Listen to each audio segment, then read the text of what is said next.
Hello, lovely people. It's Jenna here from Jenna Art Journaling. And if we haven't met before, you should know that I am passionate about helping people encounter God through mixed media art journaling. And today, actually, I thought I would use my time in my journal to pray, not for myself, as I often do, but for a friend who is going through a really, really tough time, has been for over a year now. The whole family is in crisis, really. And my dear friend is trying to hold it all together. And I know that she really values my prayers, so I thought I would spend my journaling time lifting her up and her whole family up to the Lord. So I'm starting with a bit of collage, and when I was looking at this kind of handmade paper with these kind of bits of straw and things in there, they almost looked kind of like hay and kind of wild flowers and grasses. And it reminded me of the parable of the sower.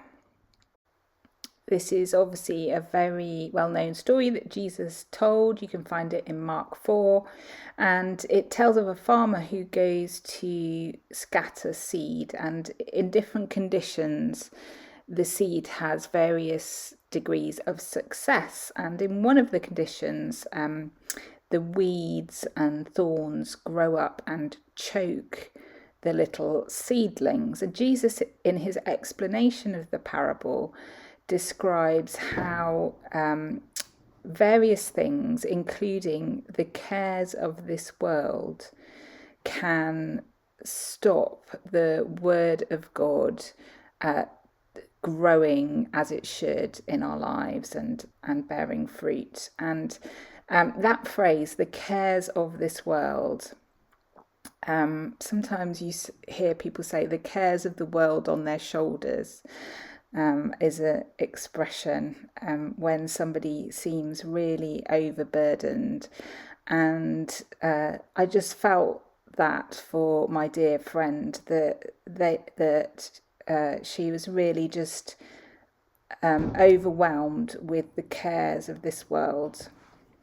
And it is really difficult in those seasons, no matter how strong your faith or how long you've been a Christian.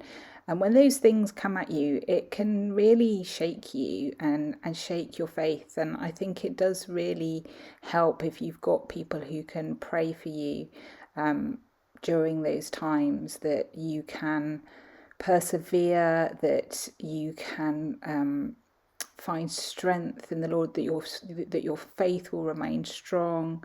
And I'm praying all these things for my friend at this time.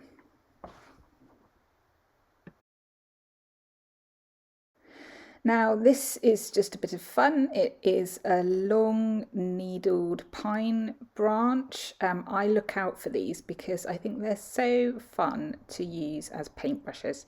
If you see one lying on the floor, then pick it up and have a go. You can use it with ink or mix up some watercolour. I'm actually using it with instant coffee here, and it makes these lovely kind of scratchy marks that look really organic and almost like kind of bits of branches on the page. I'm going to add some journaling to my page next, and in order to do that, I am just drawing some lines, some wiggly lines on which I am going to write. I quite like this effect sometimes, to write along a wavy line instead of writing in a straight line. And I've decided to do my journaling in some Inktense pencils, which are water-soluble coloured pencils. And I'm writing my prayers out for my dear friend.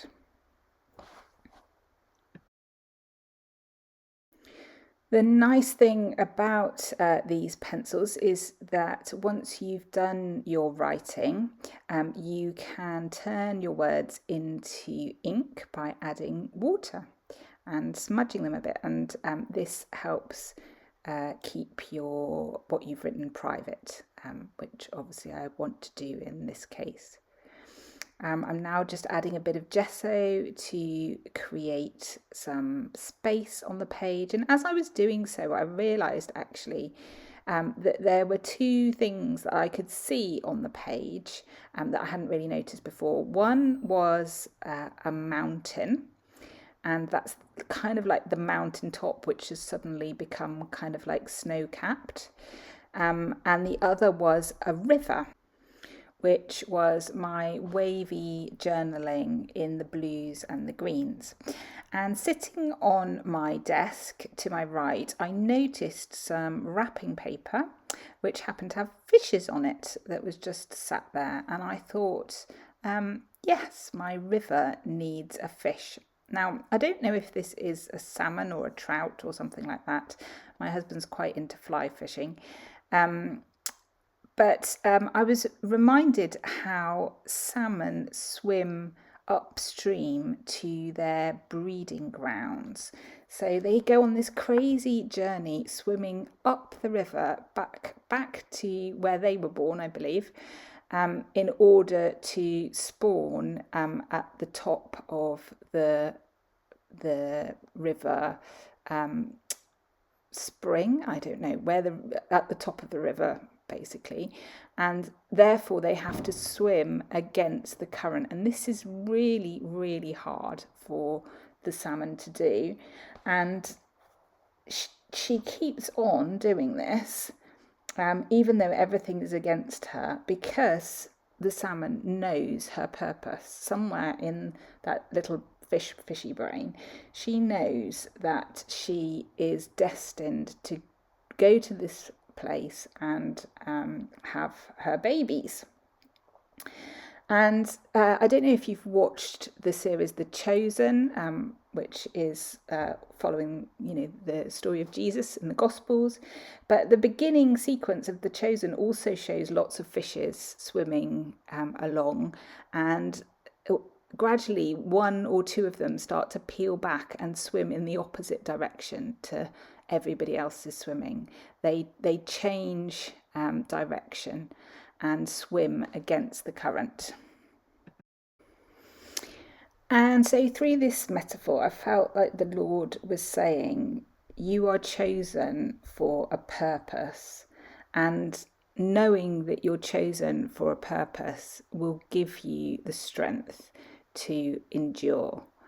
And I think that's true, isn't it? If you have a really clear sense of purpose, you can endure almost anything. I mean, the ultimate example of this is Jesus on the cross. He knew his sense of purpose. He knew he was chosen to do this job of dying on a cross in order to save the world. And so he was able somehow to endure extreme pain and torture because he knew the ultimate good that it was going to accomplish, and he trusted his Father that would be the case. So that's how I started to pray for my friend, that she would be able to endure because she knows that she is chosen and that she has a purpose as the wife to her husband, as the mother to her children, and that she would have a renewed sense of purpose in that. So as you can see, I've made the river a little bit more obvious with some turquoise paint in the same sort of curvy lines that I was following for my journaling.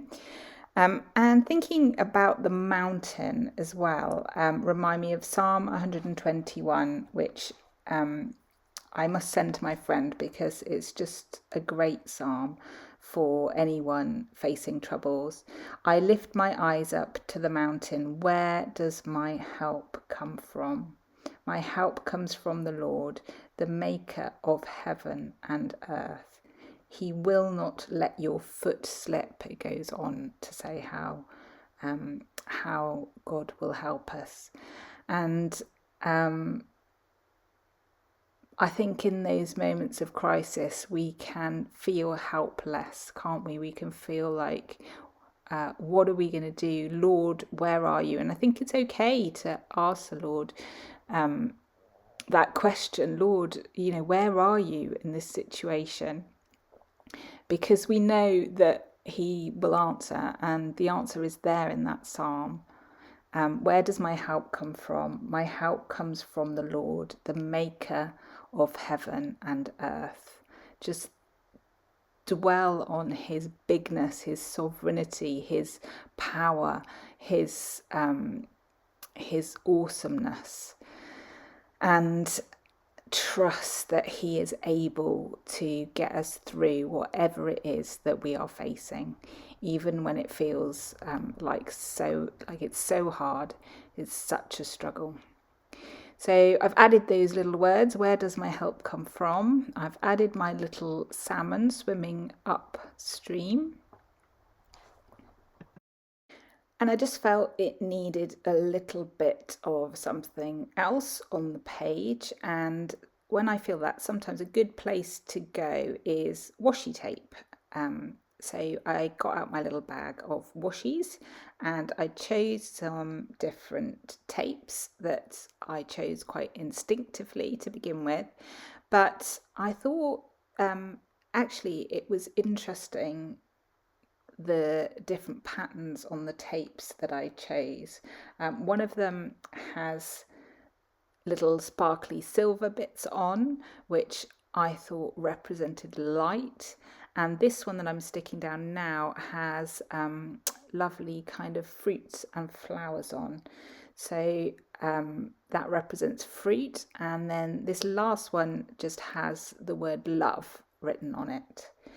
And I thought those three things, light, fruit, and love, were really good things to pray into this situation.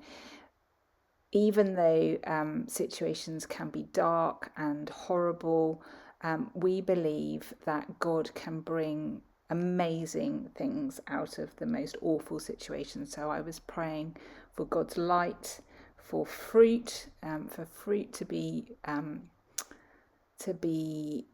produced in the lives of my friends, and for love, for them to know God's love even in the darkness. And I've just put this love tape all the way along, all the way through the river, God's presence and God's love in that current.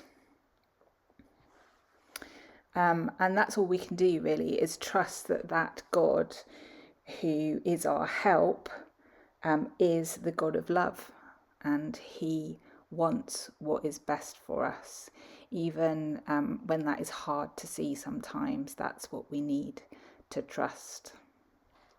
Thank you for hanging out with me today. Why not take some time in your journal to pray for somebody that you know who is in a tight spot at the moment. I'd love it if you could give this video a thumbs up and subscribe if you haven't already. Thanks for watching. See you soon.